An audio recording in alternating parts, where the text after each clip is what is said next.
السلام علیکم ورحمۃ اللہ وبرکاتہ۔ وعلیکم السلام۔ الحمدللہ رب العالمین والصلاة والسلام علی رسولہ الکریم۔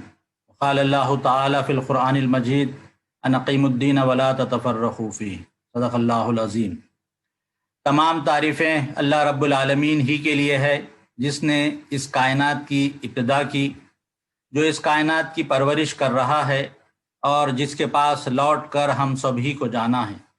بے شمار درود اور سلام ہو حضرت محمد مصطفیٰ صلی اللہ علیہ وسلم پر، کہ جن کی اتباع میں ہماری دنیا اور آخرت کی نجات ہے۔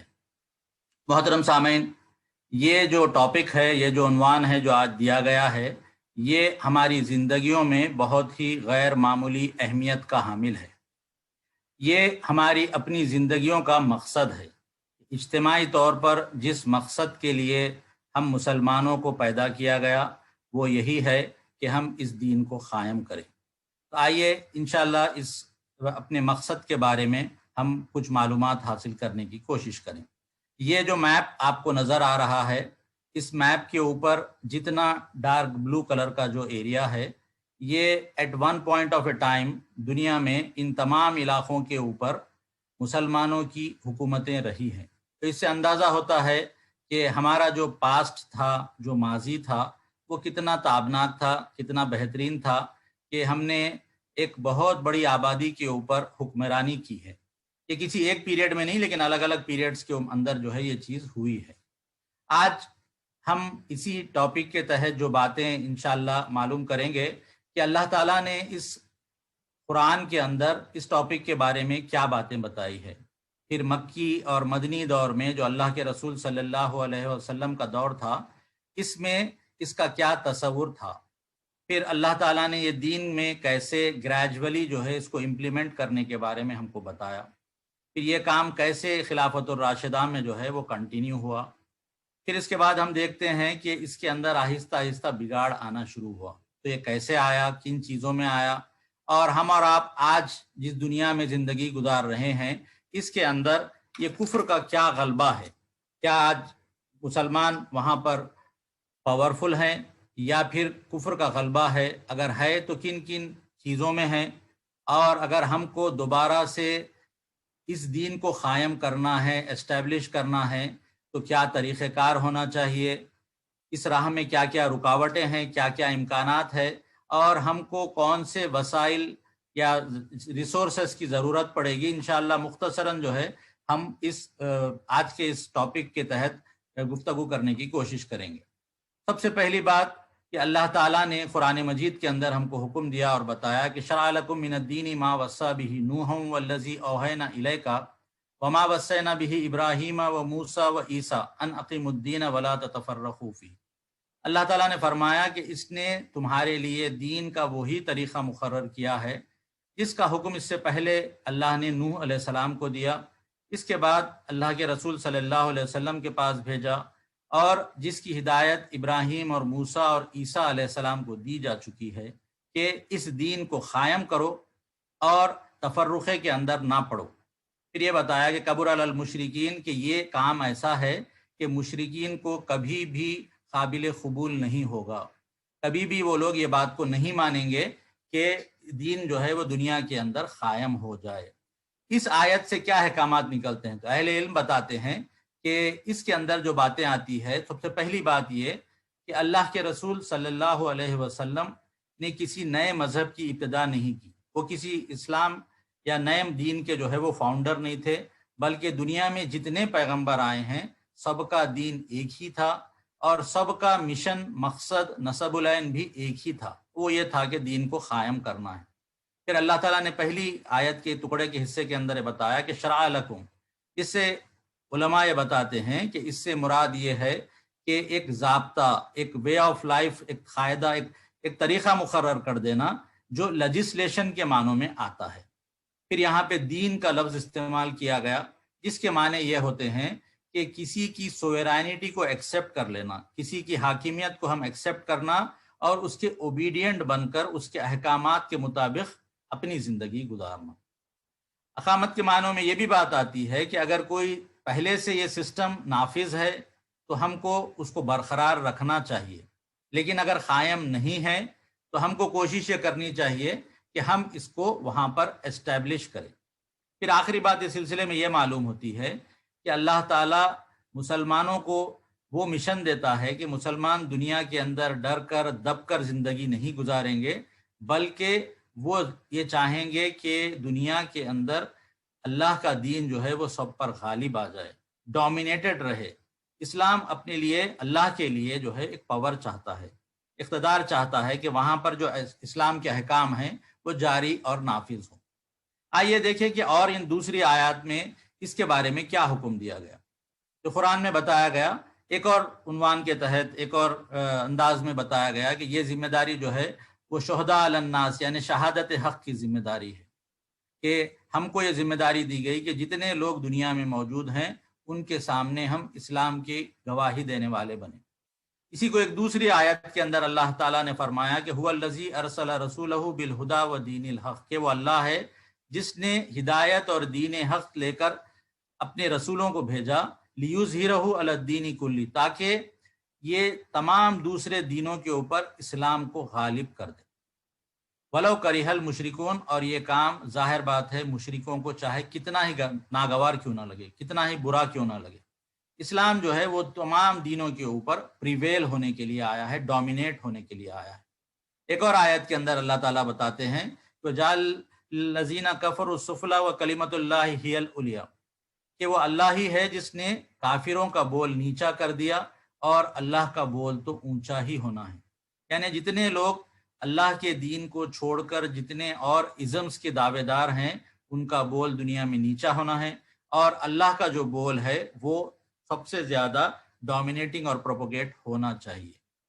اسی کو ایک اور انداز میں قرآن میں بتایا اللہ تعالیٰ نے کہ قاتل الذین لا یؤمنون باللہ وبالیوم الآخر، کہ ان لوگوں کے ساتھ مقابلہ کرو، قتال کرو جو اللہ پر اور آخرت کے دین پر ایمان نہیں لاتے۔ وَيُحَرِّمُونَ مَا حَرَّمَ اللَّهُ وَرَسُولُهُ، اور جو اللہ اور اس کے رسول نے جس چیز کو حرام قرار دیا ہے اسے حرام نہیں کرتے۔ وَلَا يَدِينُونَ دِينَ الْحَقِّ، اور دین حق کو اپنا دین نہیں بناتے، تو ان کے بارے میں بتایا گیا کہ حَتَّى يُؤْتُوا الْجِزْيَةَ عَنْ يَدٍ وَهُمْ صَاغِرُونَ، یہاں تک کہ وہ لوگ اپنے ہاتھوں سے جزیہ دیں اور چھوٹے بن کر رہیں۔ یعنی اسلام یہ بتاتا ہے کہ اس دنیا میں اگر ڈومینیشن ہونا ہے، پاور ہونا ہے، تو وہ ان لوگوں کا ہونا ہے جو اس دین کے ماننے والے ہیں۔ ان کے خلاف جتنے لوگ ہیں اگر وہ نہیں مانتے تو ان کو بھی اجازت رہے گی کہ وہ دنیا میں رہیں گے اور اپنے اپنے دین پر چلیں گے، ان کو تمام رائٹس دیے جائیں گے، لیکن وہ دنیا میں چھوٹے بن کر رہیں گے، ماتحتی میں زندگی گزاریں گے، سبڈیوٹ فارم میں رہیں گے، اور جو ڈومینیشن ہوگا وہ صرف ان لوگوں کا ہوگا جو اللہ کے اصولوں کو مانیں گے۔ اسی کو ایک اور انداز میں قرآن میں بتایا گیا کہ اہل کتاب کو مخاطب کرتے ہوئے کہا گیا کہ تمہاری کوئی حقیقت نہیں ہے جب تک کہ تم تورات اور انجیل کو قائم نہیں کرو۔ قل یا اہل الکتاب لستم علی شیء حتی تقیموا التوراۃ والانجیل، ان سے کہا گیا کہ you don't have any solid ground to stand upon unless you establish Torah and the انجیل، جب تک تورات کو اور انجیل کو قائم نہیں کریں گے تمہاری کوئی حقیقت نہیں ہے۔ غور کریں، اگر یہ آیت آج ہم مسلمانوں کے بارے میں اترتی تو یہی کہا جاتا کہ یا ایھا الذین آمنوا لستم علی شیء حتی تقیموا القرآن، کہ تمہاری کوئی حقیقت نہیں ہے جب تک کہ تم اس قرآن کو اللہ کے رسول کی سیرت کے مطابق جو زندگی تم کو بتائی گئی ہے اس کو تم قائم نہ کرنے والے بن جاؤ۔ پھر اللہ نے وعدہ کیا کہ جو لوگ اس کے مطابق زندگی گزاریں گے ان کے بارے میں کہا گیا فَلَنُحْيِيَنَّهُ حَيَاتًا طَيِّبَةً، ان کو اللہ دنیا میں پاکیزہ زندگی بسر کرائے گا۔ ایسا نہیں کہ خالی مشکلات کے اندر گھرے رہیں گے، بلکہ اللہ تعالیٰ جو ہے ایک پاکیزہ زندگی ان کو بسر کرائے گا۔ تو معلوم یہ ہوا کہ ہمارا جو مقصد ہے اس کے لیے اللہ نے کئی نام جو ہے وہ رکھے ہیں۔ یہ سب سینونیمس ہیں جو ایک ہی مقصد کے الگ الگ نام ہیں۔ کہیں پر اس کو شہادت حق کہا گیا، کہیں پر اس کو امر بالمعروف و نہی عن المنکر کہا گیا، کسی آیتوں میں اس کو اقامت دین کہا گیا، اور کہیں پہ اعلاء کلمت اللہ کہا گیا۔ تو یہ ایک ہی مقصد کے الگ الگ نام ہیں۔ اب ایک سوال ہمارے سامنے اٹھتا ہے کہ آج ہم نماز پڑھ سکتے ہیں، ہم روزے رکھتے ہیں، ہم زکوٰۃ بھی دیتے ہیں، ہم حج بھی کرتے ہیں، ہم اچھے تعلقات اور معاملات بھی کر سکتے ہیں، تو پھر اب وہ کون سا دین کے آیات ہیں جس پر ہم آج امپلیمنٹ نہیں کر رہے. کئی لوگ یہ سمجھتے ہیں کہ ہم تو آج دین پر عمل کر رہے ہیں، نماز پڑھ رہے، روزہ رکھ رہے، ہر چیز کی ہم کو آزادی ہے. لیکن یہ ایک دھوکہ ہے، کیونکہ اگر ہم قرآن مجید کا مطالعہ کریں گے تو دیکھیں گے کہ قرآن کے بہت سارے ایسے احکامات ہیں جن پر ہم عمل نہیں کر سکتے جب تک کہ اسلام کو غلبہ اور اقتدار نہ ملے. میں اشارتاً کچھ باتیں آپ کے سامنے رکھوں. زکوٰۃ کے کلیکشن کا معاملہ ہے.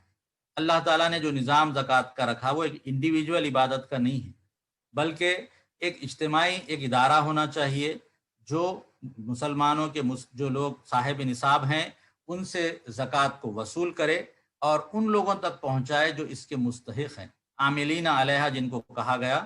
اس سے معلوم یہ ہوتا ہے کہ کلیکٹیو سسٹم ہونا چاہیے جو زکوٰۃ کے کلیکشن اور اس کے ڈسپنسیشن کا کام کرنے والا ہو.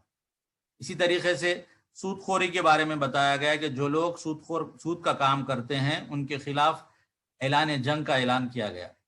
تو اسے بھی معلوم ہوتا ہے کہ یہ اعلان کون کرے گا، تو وہاں پہ بھی ایک اتھارٹی چاہیے، ایک سلطنت چاہیے جو اس چیز کو نافذ کرے.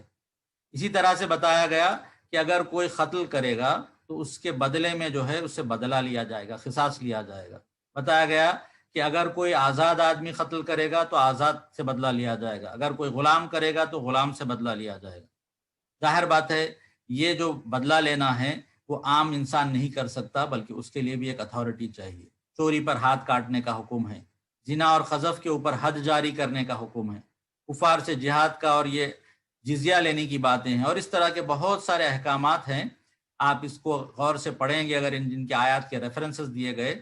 جب تک کہ ہم ان کے اوپر عمل نہیں کریں گے مکمل اسلام پر ہم عمل نہیں کر سکتے. اس سے معلوم یہ ہوا کہ ہم نماز روزہ وغیرہ تو ہم کر سکتے ہیں، لیکن بہت سارے اسلام کے ایسے احکام ہیں کہ اگر اسلام کا ڈومینیشن نہیں رہے گا، اسلام کو پاور نہیں ملے گا، اسلام کا غلبہ نہیں رہے گا، تو ہم صرف اس کی تلاوت کر سکتے ہیں، اس پر عمل نہیں کر سکتے، اس کو جاری اور ساری نہیں کر سکتے. آئیے دیکھیں کیا یہ کام اللہ کے رسول صلی اللہ علیہ وسلم نے کیا.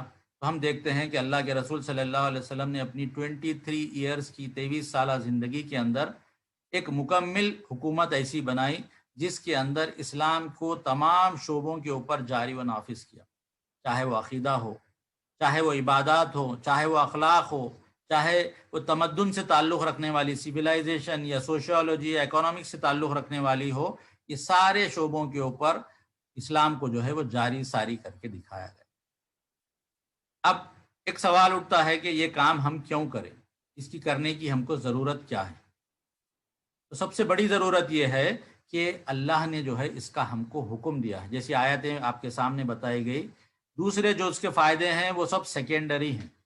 پرائمری جو اہمیت ہے اس کی کہ اللہ تعالیٰ نے اس کا ڈکری دیا ہے، اس کا حکم دیا ہے، آرڈر دیا ہے کہ یہی کام ہے جو تم کو کرنا ہے، اور یہی سب سے بڑا پرائمری ریزن ہے کہ یہ ہماری زندگیوں کا مقصد بن جائے. کہ دوسری وجہ یہ ہوتی ہے کہ دین کا تحفظ کرنے کے لیے ظاہر بات ہے کہ یہ اگر نافذ نہ رہے گا تو جو پیرلل دوسرے دین ہوں گے وہ ڈومینیٹ ہو جائیں گے اور اس پر عمل کرنا مشکل ہو جائے گا. اور اگر ہم چاہتے ہیں کہ اللہ کی مکمل بندگی ہم اختیار کریں تو اس اوبیڈینس کے لیے بھی یہ دین کا قائم ہونا ضروری ہے. آج ہم دیکھتے ہیں کہ دنیا کے اندر بے شمار مسائل ہیں، اور ہم جانتے ہیں کہ ان تمام مسائل کا جو حل ہے، سلیوشن ہے، وہ قرآن کے پاس ہے، حدیث میں ہے. تو وہ لوگوں کی آج جو پرابلمز ہے ان پرابلمز کو کا جو سلیوشن ہے اس کو پیش کرنے کے لیے دین قائم کرنا ضروری ہے. اگر کہیں مسلمان پریشان ہوں تو ان کی سیف گارڈنگ کے لیے، ان کی دفاع کے لیے دین کا قائم ہونا ضروری ہے. دنیا میں اگر کہیں ظلم ہو رہا ہو تو اس ظلم کا خاتمہ کرنے کے لیے بھی دین کا قائم ہونا ضروری ہے. اور ایک اچھی اور پرسکون زندگی گزارنے کے لیے ایک ایسی دنیا میں جہاں پر انسان کے اندر جو فطری نیچرل ٹیلنٹس اس کے اندر ہیں اس کے ڈیولپمنٹ ہونے، اس کا صحیح نشو و نما ہونے کے لیے یہ دین کا قائم ہونا بے انتہا ضروری ہے. آگے بڑھتے ہوئے ہم دیکھیں کہ اللہ کے رسول صلی اللہ علیہ وسلم نے مکی دور کے اندر اس کو کیسے امپلیمنٹ کیا. بے شمار واقعات ہے، واقعات سے ہم سب بھی واقف ہیں. میں صرف اشارت آپ کے سامنے ان واقعات کے نام آپ کے سامنے دیتا چلوں کہ کس طرح سے ایک مشہور صحابی حضرت خباب بن ارت نے نبی صلی اللہ علیہ وسلم سے کہا تھا کہ ہماری مدد کیوں نہیں کی جاتی، ہم کو اتنی تکلیفیں اور مصیبتیں آ رہی ہیں. تو آپ نے اس وقت بشارت دی اور بتایا تھا کہ تم سے پہلے جو لوگ آئے تھے ان کے اوپر اس سے بھی زیادہ مشکلات اور سختیاں آئی تھیں، لیکن انہوں نے صبر کیا. آپ نے بشارت دی اور کہا کہ ایک وقت آئے گا کہ ایک تنہا سوار صنعا سے لے کے حضر موت تک کا سفر کرے گا اور اسے سوائے اللہ کے کسی کا ڈر نہیں ہوگا. اسی طرح سے جب بیعت عقبہ ہوئی تھی تو انصار نے جب بیعت سے پہلے پوچھا تھا کہ اللہ کے رسول، کیا کل کے دن جب آپ کو غلبہ مل جائے گا تو آپ ہم کو چھوڑ کر مکہ چلے جائیں گے؟ آپ نے کہا نہیں، تم میرے ہو، میں تمہارا ہوں، تمہارے ساتھ ہی میرا جینا مرنا ہے. اسی طرح سے ابو طالب کے پاس جب قریش کا وفد آیا تھا اور انہوں نے آپ کے سامنے پیشکش کی تھی کہ آپ کچھ کمپرومائز کر لے، کچھ مداہنت کر لے تو ہم آپ کو جو ہے اکوموڈیٹ کرنے کے لیے تیار ہیں. اس وقت اللہ کے رسول صلی اللہ علیہ وسلم نے کہا کہ اے چچا، اگر یہ لوگ میرے داہنے ہاتھ کے اوپر سورج اور میرے بائیں ہاتھ کے اوپر چاند بھی لا کر اگر کیوں نہ دے دے تو میں اپنے مشن سے باز نہیں آ سکتا، یہاں تک کہ اللہ تعالیٰ مجھ کو ان پر غالب کر دے یا پھر میں اس راہ کے اندر اپنی جان کھپا دوں. پھر اسی طرح سے ہم دیکھتے ہیں کہ کیسے ہجرت کے سفر کے اندر سراقہ بن جاسم نے آپ کو پکڑنے کی کوشش کی. تو اس وقت آپ نے کہا تھا کہ اے سراقہ، تیری اس وقت کیا شان ہوگی جب تیرے ہاتھ میں کسرا کے کنگن ہوں گے. کسرا اس وقت کا جو پرشین امپائر تھا اس کے بادشاہ کا لقب تھا. تو اس کے جو ہاتھ میں پہننے کے جو پرسنل آرنامنٹس ہوتے ہیں، کہا گیا کہ وہ تم کو دیے جائیں گے. یہ آج کی زبان میں اگر کہا جائے تو اس کا مطلب یہ ہوگا کہ وائٹ ہاؤس اور بکنگم پیلس جو ہے وہ تمہارا ہوگا. تو یہ چیز آپ کے مکی دور میں بالکل واضح تھی کہ اسلام غلبے کے لیے آیا ہے، غالب ہونے کے لیے آیا ہے. مدنی دور میں ہم دیکھتے ہیں کہ کس طرح آپ نے مسجد نبوی کی تعمیر کی. وہ مسجد صرف ایک نماز پڑھنے کی جگہ نہیں تھی، بلکہ وہاں پر سفارتیں ہوتی تھی، ایمبیسیڈرز آتے تھے، پارلیمنٹ تھی، وہیں وہ جسٹس انصاف بھی دیا جاتا تھا، وہ سپریم کورٹ بھی تھا، اور قیدیوں کو باندھا بھی جاتا تھا. تو غرض یہ کہ وہ تمام جو ایک سنٹر ہوتا ہے وہ ایک سنٹر بنی ہوئی تھی مسجد نبوی. پھر آپ نے جو یہودیوں سے معاہدہ کیا، وہ دنیا کا پہلا ریٹن ایگریمنٹ ہے، چارٹر ہے جو دنیا نے دیکھا ہے. اسی طرح آپ نے بادشاہوں کو خطوط لکھے اور اقدامی جنگیں کی، اٹیکنگ وارز کیے. بعض جنگیں آپ کی تھی جو ڈیفینسو تھی، جیسے غزوہ بدر تھی، غزوہ احد تھی، غزوہ احزاب تھی، کہ دشمن نے حملہ کیا اور آپ نے ان کو ڈیفینڈ کیا. لیکن بعض دوسری جنگیں تھی، جنگ موتا تھی، جنگ تبوک تھی اور فتح مکہ تھی. یہ سب اقدامی جنگیں تھیں. یہ سب آپ نے اس لیے کیا کہ اسلام غالب ہو، اسلام پھیلے اور دنیا کے اندر امن اور امان قائم ہو جائے. پھر ہم یہ دیکھتے ہیں کہ اللہ تعالیٰ کے دین کے اندر جو طریقہ بتایا کہ کس طرح سے یہ دین نافذ ہوگا. تو بعض لوگ کہتے ہیں کہ اگر عقل سے اسلام آ گیا مطلب لوگوں کے ہاتھ کاٹے جائیں گے، کوڑے مارے جائیں گے. تو اللہ تعالیٰ نے بتایا اور اللہ کے رسول صلی اللہ علیہ وسلم نے اس کو امپلیمنٹ کر کے بتایا کہ اسلام میں جو ہے وہ گریجویلٹی، تدریجاً یہ کام ہونے والا ہے. چنانچہ شراب کی جو حرمت کا معاملہ ہے تو پہلے کہا گیا، لوگوں نے پوچھا یسألونک عن الخمر، کہ لوگ پوچھتے ہیں کہ شراب کے بارے میں کیا حکم ہے. تو بتایا کہ اس میں جو ہے نقصانات بہت زیادہ ہے لیکن تھوڑے سے بینیفٹس ہیں. پھر ان کو حکم دیا گیا کہ حالت نشے کے اندر نماز کے قریب نہ ہو. پھر اس کے بعد ان کو بتایا گیا کہ انما الخمر، اور وہ آیت کے اندر بتایا گیا کہ رجس من عمل الشیطان فاجتنبوہ، کہ یہ جو ہے وہ گندے شیطانی کام ہے، اس سے بچو. تو وہ پھر اس طرح سے اس کو فائنلی جو ہے وہ بین کر دیا گیا. اسی طریقے سے سود کے اندر لوگوں نے کہا کہ سود، انٹرسٹ اور بزنس ایک جیسا ہوتا ہے، تو کہا کہ نہیں، سود جو ہے اللہ تعالیٰ سود کا منہ مارتا ہے اور زکوٰۃ کو نشو نما دیتا ہے. پھر یہودیوں کو بتایا گیا تھا کہ کس طرح سے تمہارے دین میں بھی سود حرام تھی. پھر اہل ایمان کو مخاطب کر کے کہا گیا کہ بڑھتا چڑھتا سود کھانا چھوڑ دو. پھر آخر میں حکم دیا گیا کہ جو لوگ اب سود کا کاروبار کریں گے ان کے خلاف اللہ اور اس کے رسول کا اعلان جنگ ہے. ایسے ہی حجاب کے بارے میں بھی جو احکام دیے گئے اس میں بھی گریجویلٹی پائی جاتی ہے. اللہ کے رسول صلی اللہ علیہ وسلم کی بیویوں سے، ہماری امہات المومنین سے کہا گیا کہ اپنے گھروں میں رہو اور باہر نہ پھرتی پھرو. پھر مومنین سے کہا گیا کہ اگر تم کبھی ان کے گھروں پہ جانا ہو تو پرمیشن طلب کرو، بغیر پرمیشن کے نہیں جا سکتے، اور گھروں میں جھانکتے مت پھرو. پھر حکم دیا گیا اور کہا گیا کہ اپنے اوپر جو ہے، آخر جب حکم آئے تو بتایا گیا کہ پلو ڈال دے، اپنے اوپر چادریں ڈال دے اور مکمل حجاب اختیار کرے. پھر مومن مردوں سے بھی کہا گیا کہ اپنی نظروں کی حفاظت کرے اور نظریں نیچی رکھے. تو اس سے معلوم یہ ہوتا ہے کہ یہ دین جو قائم ہوگا اس کے اندر گریجولی امپلیمنٹ کیا جائے گا۔ آج کے بھی جیسے حالات ہوں گے تو ہمارے اہل علم جو ہے اس کو اسٹیپ بائی اسٹیپ جو ہے وہ اسلام کو ہم نافذ کرنے کی کوشش کریں گے۔ پھر خلافت الراشدہ میں ہم دیکھتے ہیں اللہ کے رسول کے جانے کے بعد جتنے خلفائے راشدین آئے ان سبھی نے اسی مشن کو آگے بڑھایا۔ ایران اس وقت کے سپر پاور سے جنگ ہوئی، حضرت عمر کا جو ایڈمنسٹریشن تھا وہ غیر معمولی ایڈمنسٹریشن تھا، نئے نئے شہروں کو بنایا گیا اور ٹاؤن پلاننگ کی گئی، علم کو پھیلانے کی کوششیں کی گئی۔ تو کس طرح سے اسلام جو ہے وہ مدینہ سے نکلا اور ایک دنیا کی اس وقت کی جو تہذیب یافتہ دنیا تھی وہ زیادہ تر تین ہی کانٹیننٹس میں رہتی تھی، ایشیا، یوروپ اور افریقہ میں، تو اس کے بڑے حصے کے اوپر یہ چھا گیا۔ کس طرح سے حضرت عمر رضی اللہ عنہ کے زمانے میں اور بعد کے زمانے میں پوری سلطنت کو جو ہے وہ پروونسز، اسٹیٹس کے اندر ڈیوائڈ کیا گیا اور وہاں پر جو ہے وہ منظم انداز میں وہاں پر حکومت کی گئی۔ پھر کئی نئے نئے پوسٹ بنائے گئے جو اس سے پہلے دنیا میں نہیں پائے جاتے تھے۔ فی الوقت اس کی تفصیل میں جانے کا موقع نہیں ہے، جسٹ بتانے کے لیے یہ کہ کتنا پلانڈ انداز میں جو ہے وہ دین کو امپلیمنٹ کر کر وہاں پر اس کو قائم کیا گیا۔ نئے نئے پوزیشنز بنائے گئے، ملٹری سیکرٹری بنایا گیا، ریونیو کلیکٹر بنائے گئے، پولیس کا چیف بنایا گیا، ٹریجری بنائی گئی، چیف جسٹس بنایا گیا۔ یہ ساری چیزیں پہلے اتنے منظم پیمانے پہ نہیں ہوتی تھی، لیکن جو خلفائے راشدین تھے انہوں نے بڑے اچھے انداز سے یہ کام کیا۔ پھر بہت سارے جو ہے ریفارمز حضرت عمر نے کیے، جس کو اسلامی تاریخ میں اولیات عمر کہا جاتا ہے۔ تو وہ نئے نئے چیزیں آپ نے بنائی اور پھر وہ چیزیں اسلام کے قانون بن گئی۔ تو یہ سارے چیزیں ہم کو بتاتی ہیں کہ کیسا گریجولی جو ہے وہ اسلام کو امپلیمنٹ کیا گیا چینجنگ انوائرمنٹس کے اندر۔ اب آئیے دیکھیں کہ ان کے اندر اگر بگاڑ آیا، تبدیلی آئی، تو کن چیزوں کے اندر آئی، کیا چیزیں تھیں جس کی وجہ سے جو ہے یہاں پر تبدیلیاں آنا شروع ہو گئی۔ تو ہم دیکھتے ہیں کہ سب سے پہلے جو تبدیلی آئی وہ خلیفہ کے انتخاب کے اندر آئی، کہ جو الیکشن کا پروسیس تھا اب تک یہ تھا کہ عام لوگوں کی مرضی سے جو ہے وہ خلیفہ منتخب ہوتا تھا، لیکن بات کا دور یہ ہوا کہ باپ کے مرنے کے بعد بیٹا، پھر بیٹے کے مرنے کے بعد ان کا بیٹا، اس طرح سے ایک ڈائنیسٹی رول ہے جو شروع ہو گیا۔ پھر لوگوں کے، بادشاہوں کے لائف سٹائل کے اندر تبدیلیاں آنا شروع ہوئی۔ ایک زمانہ تھا کہ لوگ پیوند لگا کر کپڑے پہن کر خلیفہ بنے ہوئے تھے، اور پھر ایک شاہانہ طرز کی ایک رائل لائف سٹائل جو ہے وہ شروع ہو گئی۔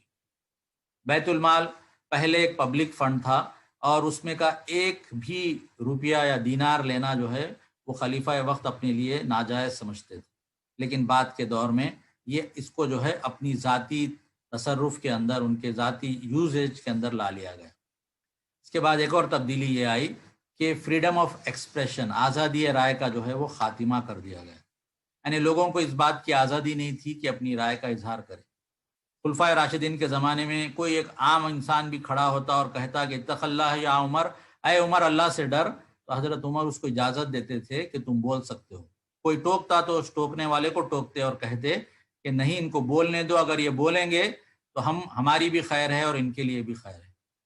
پھر ایک ایسا دور بھی آیا کہ ایک اس وقت کے گورنر کو جو ہے، جو نماز کا خطبہ طویل کرتے کرتے عصر کا وقت انہوں نے لا دیا تھا، تو ایک آدمی اٹھے اور کہا کہ دیکھو جمعے کی نماز پڑھا دو، کیونکہ اب جمعے کی نماز کا ٹائم ختم ہو رہا ہے۔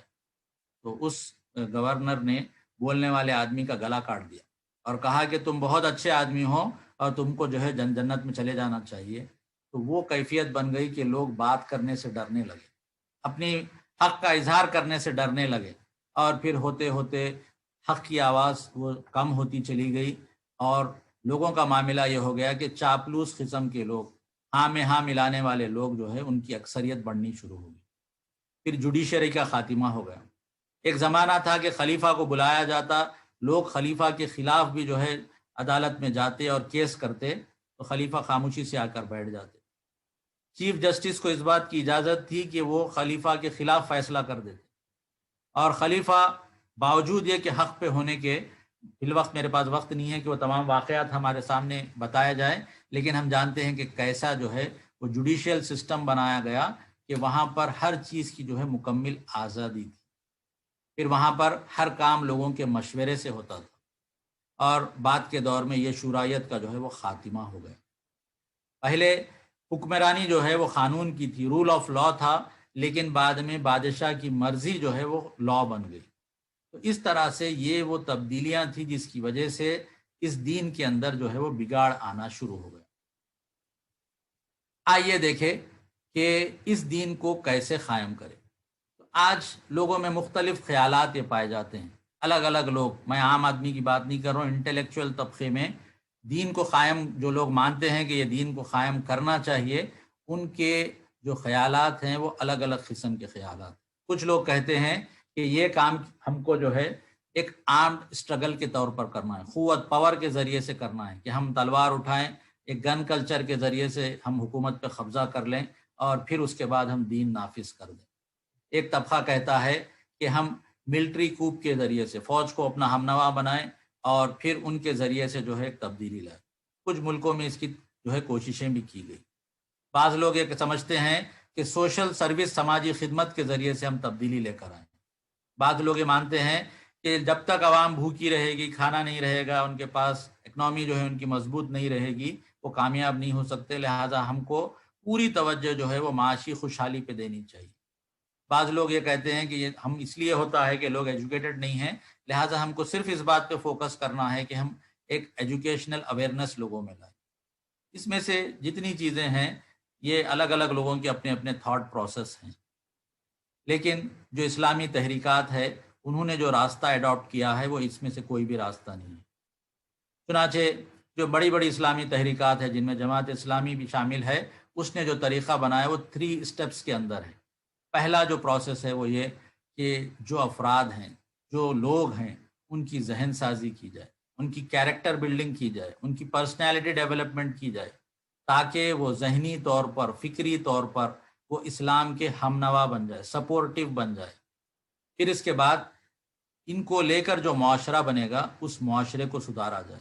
وہ معاشرہ ایسا ہو کہ وہاں پر عدل و انصاف ہو، وہاں ایک دوسرے سے خیر خواہی ہو، وہاں لوگ ایک دوسرے کی پوچھ تاچھ کرنے والے ہوں، ایک دوسرے کے حقوق ادا کرنے والے ہوں، ایک بہترین اسلامک سوسائٹی بنائی جائے۔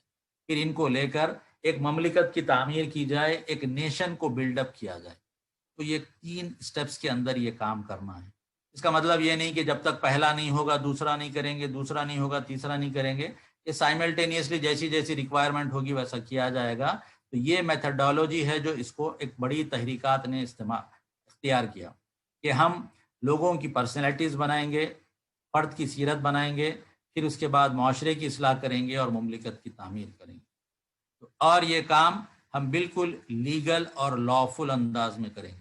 انڈر گراؤنڈ کام کرنا اور چھپ کر کام کرنا اس کی کوئی ضرورت نہیں ہے۔ جو بھی کام کریں گے ہماری بات، قول اور عمل میں ہر چیز کے اندر یہ چیز یکسانیت پائی جائے گی، اور ہم اس چیز کو لے کر دنیا کے اندر اسلام کے غلبے کے لیے کام کریں گے۔ اب آئیے ہم دیکھیں کہ جس دنیا میں ہم جی رہے ہیں یہاں پر جو باطل کا غلبہ کتنا ہے، تو ہم دیکھتے ہیں کہ ہر شعبے کے اندر جو ہے وہ آج باطل مکمل طور پر چھایا ہوا ہے، چاہے وہ میڈیا ہو، چاہے وہ بینکس ہو، انٹرٹینمنٹ ہو، پالیٹکس یا اکنامکس اور کلچر یا ایجوکیشن ہو، تمام کے تمام اداروں کے اوپر آج باطل کا غیر معمولی تسلط ہے، غلبہ ہے اور ڈومینیشن ہے۔ آئیے اس کے کچھ ایگزامپلس ہم دیکھتے چلے کہ کیسا ان کا غلبہ پایا جاتا ہے۔ دنیا کی اگر آپ بینکس پہ نظر ڈالیں گے تو آپ دیکھیں گے کہ جتنے بڑے بڑے بینکس ہیں ان کے ٹاپ 500 کے اندر کوئی آپ کو بڑے بڑے اسلامک بینکس نظر نہیں آئیں گے۔ یہ پورے انٹرسٹ بیسڈ بینک ہے، ان کا نیٹ ورک پوری دنیا کے اوپر چھایا ہوا ہے، اور ان کو اوائڈ کرے بغیر کوئی فائنینشیل ٹرانزیکشن، کوئی بزنس ٹرانزیکشن نہیں کیا جا سکتا۔ ہوٹلز کا نیٹ ورک اگر آپ دیکھیں گے تو دنیا کے جتنے بڑے ہوٹل چینز ہیں وہ سب کے سب انہی لوگوں کے بنے ہوئے ہیں۔ ہوٹل کا مطلب صرف یہی نہیں ہے کہ وہاں پہ آپ جائیں اور رات میں رکیں، بلکہ ہوٹل کے اندر ایک نظام ہوتا ہے، وہاں پہ شراب بھی ملتی ہے۔ آپ اگر ایک اچھی ایک حلال ہوٹل میں جائیں گے تو آپ کو قبلے کا رخ ملتا ہے، وہاں پاکی صفائی ہوتی ہے، آپ کو جو نماز، جانماز اور ساری چیزیں ہوتی ہے۔ تو غرض یہ کہ وہاں پر جو آج جتنے ہوٹلز کا نظام دیکھتے ہیں وہ سب آج کفر کی بنی ہوئی ہوٹلز ہیں۔ فاسٹ فوڈ سینٹرز ہم دیکھتے ہیں تو ان میں بھی جو ملٹی نیشنل ہے اور دنیا کے ہر کونے میں پائے جاتے ہیں وہ بھی آج باطل نواز ہیں۔ الیکٹرانک میڈیا کو اگر آپ دیکھیں گے، اللہ ماشاء اللہ تمام میڈیاز کے اوپر جو ہے آج باطل کا جو ہے وہ غلبہ ہے۔ سوشل میڈیا میں دیکھیں گے ایک آدھ ایپس کو چھوڑ کر تمام کا تمام سوشل میڈیا جو ہے وہ آج کفر کے تحت زندگی گزار رہا ہے۔ انہی کے خیالات کو ترویج دیتا ہے، اسی کو آگے بڑھاتا ہے۔ پرنٹ میڈیا میں آپ دیکھیں گے تو جتنے لیڈنگ نیوز پیپرز ہیں، جتنے بڑے بڑے ادارے ہیں، جتنے بڑے بڑے پیپرز ہیں، یہ سارے کے سارے انہی کے ہیں جو آج باطل کے نمائندے ہیں، باطل کے علم بردار ہیں، جو یہ کام کر رہے ہیں۔ انٹرٹینمنٹ کو اگر آپ دیکھ لیں تو بڑے بڑے جتنے انٹرٹینمنٹ کے ادارے ہیں، یہ سارے جو ہیں وہ باطل کے ہیں، اور وہ جو انٹرٹینمنٹ دیں گے دنیا اسی کو انٹرٹینمنٹ سمجھ کے قبول کرے گی۔ اب آہستہ آہستہ کچھ چیزیں ایسی آتی جا رہی ہیں جو لوگوں کو ایک اچھے طور پر انٹرٹینمنٹ بھی دے، اور پھر ان کو ایک روح بھی دے، ان کے دل کو بھی لبھائے، اور ان کو ایک مقصدیت ان کو عطا کرے۔ تو غرض یہ کہ اس پر بھی مکمل طور پر ان کا ڈومینیشن پایا جاتا ہے۔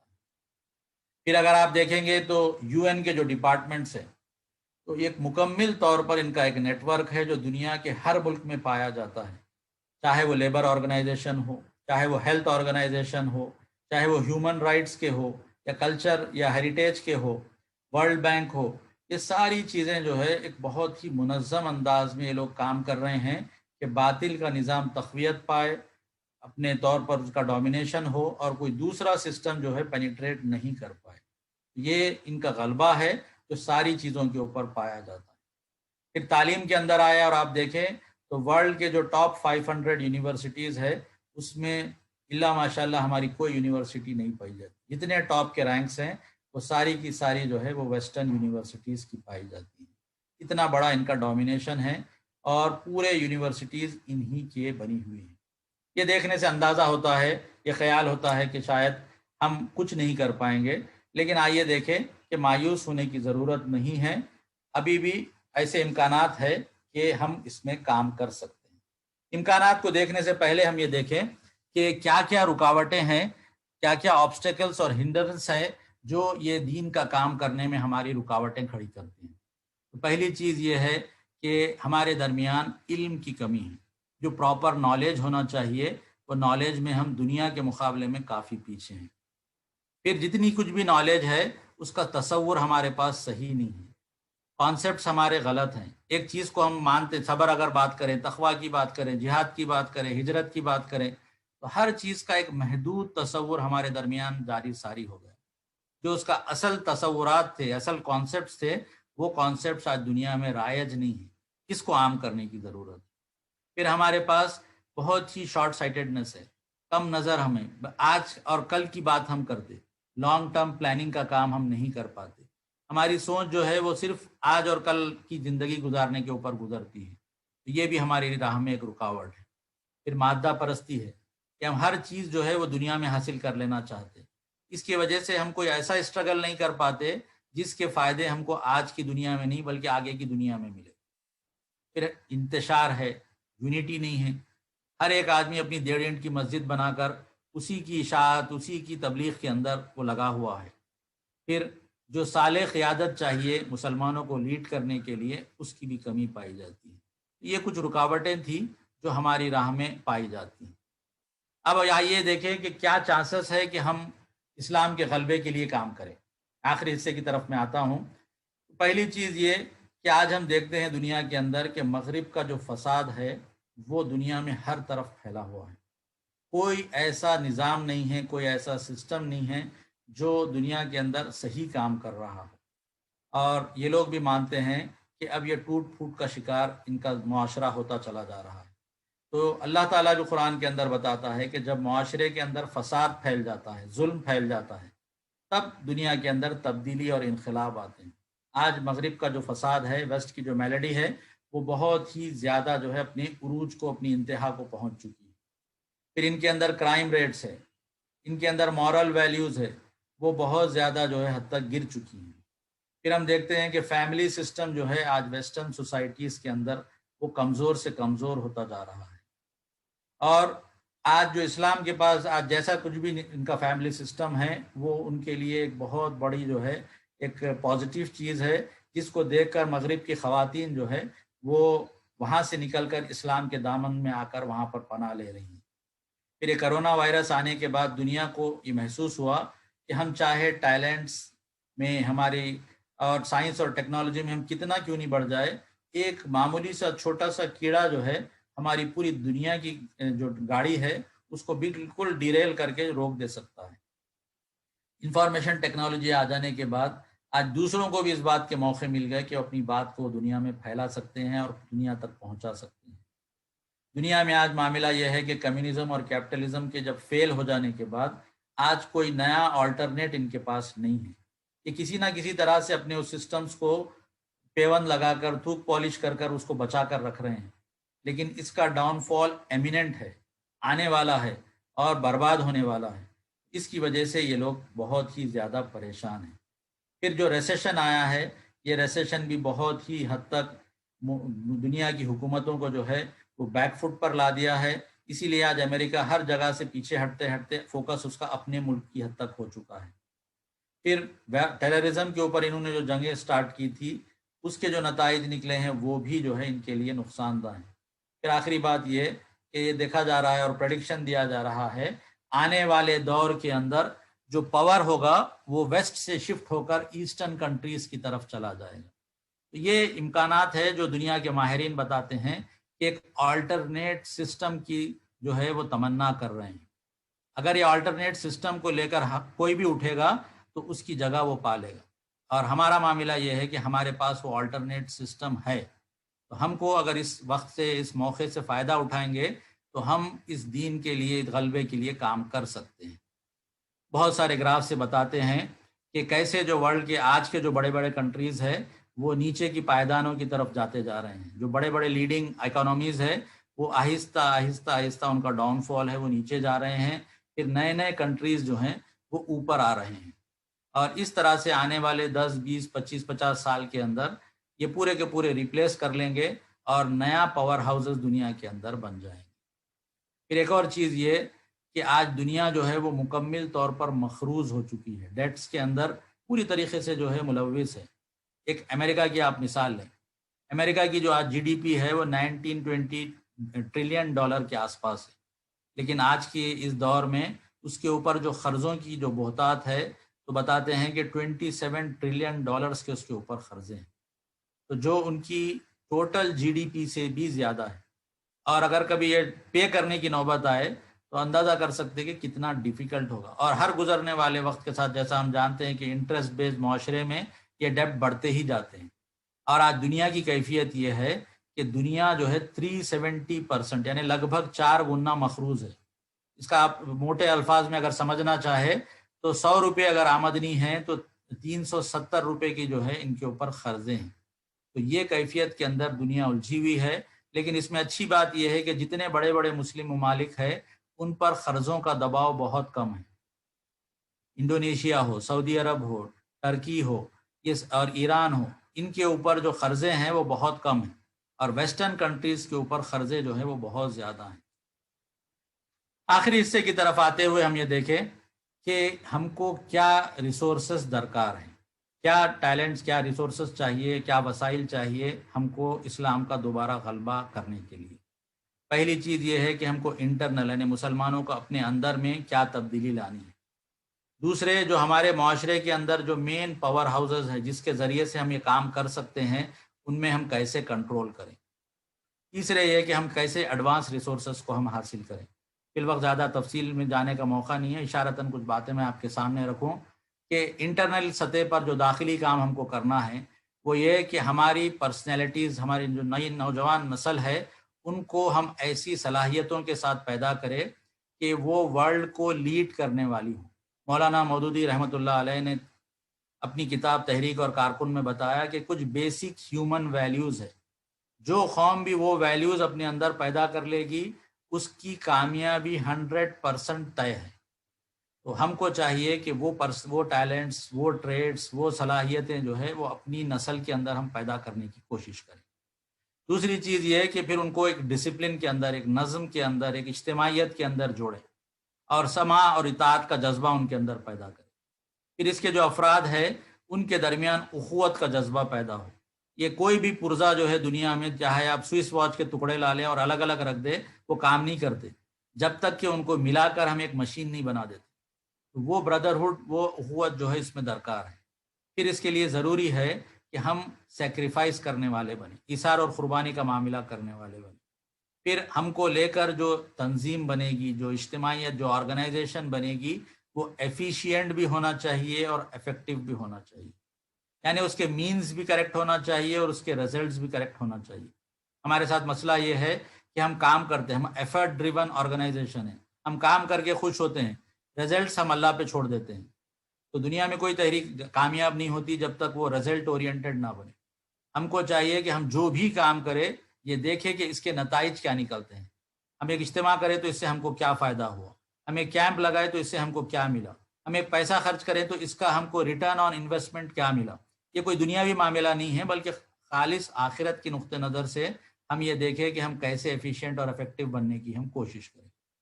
دوسری بات یہ کہ ہم جو ہمارے معاشرے کے جو مین پاور ہاؤسز ہے جن پر ہم صحیح طور پر کام کریں گے تو تبدیلی آ سکتی ہے، اس پر ہم کام کریں۔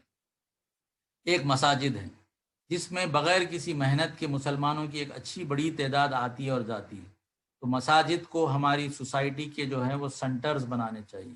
یہ صرف نماز پڑھنے اور کے لیے ہی محدود نہ رہے، بلکہ یہ کاؤنسلنگ کا کام کرے، ہمارے جھگڑوں کا تصفیہ کرے، ہمارے پاس جو کچھ پریشانیاں آتی اس کو حل کرنے والے بنے، ہمارے شادی نکاح یہاں پر ہو۔ غرض یہ کہ ایک ہمارے سوسائٹی کا، ہمارے معاشرے کا مساجد جو ہے وہ سنٹرز بنے۔ اس کے خطیب ایسے ہو جو لوگوں کے درمیان انتشار نہیں پھیلانے والے بلکہ اتحاد پیدا کرنے والے ہوں، ان کی کیریکٹر بلڈنگ کرنے والے ہوں، ان کی صلاحیتوں کو نکھارنے اور ابھارنے والے ہوں۔ اسی طرح سے تعلیمی ادارے ہیں۔ آج ہم ایک اجتماع کرتے ہیں تو ہم کو کافی محنت کے بعد 50 60 100 200 لوگ جمع ہوتے ہیں۔ تعلیمی اداروں میں آپ کو ایک ہی ایج کے، ایک ہی ذہن اور فکر کے لوگ جو ہے سووں کی تعداد میں ملتے ہیں۔ اگر ہم اس پر ایک کانسنٹریٹڈ ایفرٹ کے ساتھ اگر ہم کام کریں، ایک سیلیبس بنا کر کام کریں، تو ایک ایسی نسل نکال سکتے ہیں جو نسل جو ہے وہ اسلام پہ فدا ہونے والی۔ غیر مسلمین میں دعوت کا کام ہے کہ جب تک ہم میں سے ہر آدمی یہ نہ سمجھے کہ ہماری یہ ریسپانسبلٹی ہے کہ ہم اپنی حجت کا اتمام جو ہے وہ کریں، جب تک ہم اپنی دعوت چونکہ ہم ایک مائنورٹی کمیونٹی کے اندر ہیں اور ایک میجورٹی کمیونٹی وہ اسلام کی خلاف ہے یا اسلام کو ابھی تک اپنا سچا دین اور ہمدرد نہیں سمجھی، تو ہماری کامیابی اس میں ہے کہ ہم ان کو دعوت دیں۔ دعوت کے دو ہی نتیجے ہو سکتے کہ وہ لوگ قبول کر لیں گے، بہت اچھی بات ہے، اگر وہ ریجیکٹ کر دیں گے تو پھر اللہ کی مدد ہمارے ساتھ شامل حال ہوگی، لیکن یہ کام نہیں کریں گے تو پھر ہمارے اوپر مغضوب اور ضلالت کی جو کیفیت جو دوسری قوموں پر آئی اس کے آنے سے کوئی ہم کو بچا نہیں سکتا۔ پھر خدمت خلق کو ہم ایک ذریعہ بنائیں، یہ مین آرگن نہ ہو، مین کام نہ ہو، بلکہ ایک ہمارا سپورٹیو کام ہو کہ جو کوئی پریشان ہے، مشکلات میں ہے، تو جس طریقے سے تحریکات کام کرتی ہیں، آج بھی دنیا مانتی ہے کہ سوشل سروس میں اسلامی تحریکات کا کوئی آلٹرنیٹ نہیں ہے۔ یہ بے غرض انداز میں لوگ کام کرتے ہیں اور کرپشن فری ہیں، اور 100 اگر کوئی ان کو دے گا تو ان کو یقین ہوتا ہے کہ یہ ڈاؤن دی لائن جا کر 100 ہی لوگوں کو دیں گے، جبکہ حکومتوں کا معاملہ یہ ہے کہ وہ جب 100 روپے اوپر سے نکلتے ہیں، نیچے پہنچنے تک وہ 5 6 7 روپے تک ہو جاتے ہیں، اتنا کرپشن پایا جاتا ہے۔ پھر ایک اور چیز یہ کہ میڈیا کے ذریعے سے ہم کام کریں۔ یہ سوشل میڈیا ایک بہت بڑا ٹول ہے، ہم اس کے ذریعے سے ہزاروں لاکھوں بلکہ کروڑوں لوگوں تک پہنچ سکتے ہیں، یہ کام ہم کرنے والے بنتے ہیں۔ آخری حصہ میں یہ بتاؤں کہ ایڈوانس جو ریسورسز ہیں اس کے اندر مسلمانوں کو چاہیے کہ وہ ہائر ایجوکیشن حاصل کرے اور ریسرچ کا کام کرے۔ آج مسلمانوں کے اندر معاملہ یہ ہے کہ علم کی طرف ان کی توجہ بہت کم ہے، بہت کم ان دا سینس ریسرچ نہیں کرتے، کاپی پیسٹ کا کلچر ہے، یہاں سے لیے وہاں پہ فارورڈ کرے۔ اگر اپنے واٹس ایپ گروپس کا آپ جائزہ لے کے دیکھیں گے تو بہت کم آپ کو ایسی چیزیں ملے گی جو ہماری بنائی ہوئی ہیں، ہم کو یہاں سے آتی ہے، ہم وہاں پہ فارورڈ کرتے سمجھتے یہی کام ہے۔ تو یہ چیز دکھاتی ہے کہ ہمارے اندر ریسرچ اور نئی نئی چیزیں، ڈسکوریز، انوینشنز کرنے کا جذبہ ہونا چاہیے، تو نئی نسل کو ہم یہ ریسرچ کے اندر عادت ڈالیں۔ دوسری چیز یہ کہ آج دنیا کے سامنے ہم ایک آلٹرنیٹ ماڈل آف گورننس پیش کریں، دنیا کو بتائے کہ دیکھو اگر تجارت ہونی ہے تو ایسی ہونی ہے، اور اگر زراعت ہونی، ایگریکلچر ہونا ہے تو ایسا ہونا ہے، اگر کوئی انڈسٹریز قائم کی جانی ہے تو ایسی ہونی۔ تو یہ تمام تفصیلات کے ساتھ آپ پیش کریں، ایسے ہی زبانی کچھ ہم تقریریں کر دیں گی تو نہیں ہوتا۔ ہم میں کا ہر فرد ایک ایک چیپٹر لے، ایک ایک سبجیکٹ لے، اور اس سبجیکٹ کے اوپر دنیا کے سامنے آلٹرنیٹس بنا کر دے کہ دیکھو یہ ماڈلس ہے، اس کے یہ بلو پرنٹس ہے، اس پہ اگر ہم کام کریں گے تو یہ تبدیلی اس کے اندر آ سکتی ہے۔ سائنس اور ٹیکنالوجیز میں کام کرے، پولیٹیکل اور اکنامک اسٹیبلٹی کی طرف ہم کوشش کریں. یہ وہ چیزیں ہیں جس سے پہ اگر ہم کام کرتے ہیں تو ہم تبدیلی لا سکتے ہیں. میں کچھ ٹاپکس اس کے دے رہا ہوں، آپ بعد میں پریزنٹیشن آپ کے آرگنائزرز دیں گے، تو اس ٹاپکس کے اوپر آپ غور کریں کہ یہ وہ ٹاپکس ہیں جس پہ اگر ہم کام کریں گے تو تبدیلی لا سکتے ہیں. آج بہت کم ہمارے پاس اس کے اوپر تفصیلات موجود ہیں. ہم کو چاہیے کہ ہم ایک تفصیل کے ساتھ ان تمام شعبے جات کے اندر آج ایک اسلامی نظام کیسے آتا ہے، اگر اسلامی نظام آئے گا تو اس میں ہم کیسے کام کریں گے، کیا کیا چینجز آئیں گے اور کیسے کیسے ہم کام کریں گے، اس کی تمام تفصیلات دنیا کے سامنے ہم کو رکھنی ہے. بعض کنٹریز میں اس کے اوپر کام ہوا، غیر معمولی نتائج آئے تو لوگ جو ہے وہ پاور میں بھی آئے. ان کو اسٹڈی کرنا چاہیے، دیکھنا چاہیے کہ اگر وہ لوگ کام کر کے کامیاب ہوتے ہیں تو ہم بھی کام کر کے کیوں کامیاب نہیں ہو سکتے. تو اس میں سے ایک ایک سبجیکٹ کو ایک ایک آدمی لے، اسٹڈی کرے، کوشش کرے کہ ہم اس کے آلٹرنیٹ دنیا کے سامنے پیش کریں. دنیا کے جو منسٹریز پائی جاتی ہیں، آپ ایک ایک منسٹری کو لے اور اس کے انالیسس کر کے بتائے کہ دیکھو تم یہ راستے پہ چل رہے ہو، اس میں یہ اور یہ اور یہ مشکلات اور نقصانات ہیں، اس کا یہ آلٹرنیٹ ہم پیش کرتے ہیں. لا اینڈ جسٹس میں یہ تبدیلیاں آئیں گی، لیبر اور امپلائمنٹ میں یہ آئے گی، ہیومن ریسورسز میں یہ تبدیلی آئے گی، مائنورٹی افیئرس کے اندر اور اسمال اور میڈیم انٹرپرائزز کے اندر یہ تبدیلی لائیں گے. تو یہ ساری چیزیں اگر ہم دنیا کے سامنے ہم پیش کریں گے تو اس بات کا امکان ہے کہ دنیا ایز این آلٹرنیٹ ہم کو جو ہے وہ دیکھے گی. ہم اپنے پالیسی پروگرام کے اندر یہ بات لکھتے ہیں کہ ہم یہ کوشش کریں گے کہ اسلام کو ایک متبادل نظام کی حیثیت سے دنیا تسلیم کر لے. تو کب تسلیم کرے گی؟ جب ہم ایک آلٹرنیٹ نظام جو ہے ان کے سامنے پیش کریں گے. یہ کوئی آسان سا کام نہیں ہے کہ آپ بیٹھ کر 4 لائن لکھ کر دے دے یا 1-2 اچھے تقریریں کر دے، بلکہ اس کے اوپر کافی محنت سے ہم کو کام کر کے پیش کرنا ہے. تو جو نوجوان مرد اور خواتین ہیں ان کو چاہیے کہ اپنے بچوں کو اور جن جن کو اللہ نے صلاحیت دی، وقت دیا، ٹائم دیا، ٹیلنٹ دیے، اس میں سے کوئی ایک ایک سبجیکٹ کو لے، اس پہ ریسرچ کرے اور دنیا میں جو امکانات ہے، وسائل ہیں، جو چانسز ہے، اس کے بارے میں دنیا کو بتانے کی کوشش کرے کہ اسلام اگر غالب ہونے کے لیے آیا ہے تو اس میں ان چیزوں کا کیا حل ہے، کیا سلیوشنز ہے اور کیسے ہماری زندگی ایک بہترین اور اچھی زندگی بن سکتی ہے. اللہ تعالیٰ سے دعا ہے کہ اس میں جو باتیں ہم کو اپنی بھلائی کے لیے بتائی گئی اس پر ہم کو غور و فکر کرنے، عمل کرنے اور اس کے ذریعے سے اسلام کو غالب کرنے کی توفیق عطا فرما. جو کچھ باتیں اس میں کوئی پہلو خیر کا نہیں ہے وہ ہمارے ذہنوں سے محو فرما دے اور ہم کو اس کے خیر کے پہلو کی طرف ہماری رہنمائی فرما. وآخر دعوانا الحمدللہ رب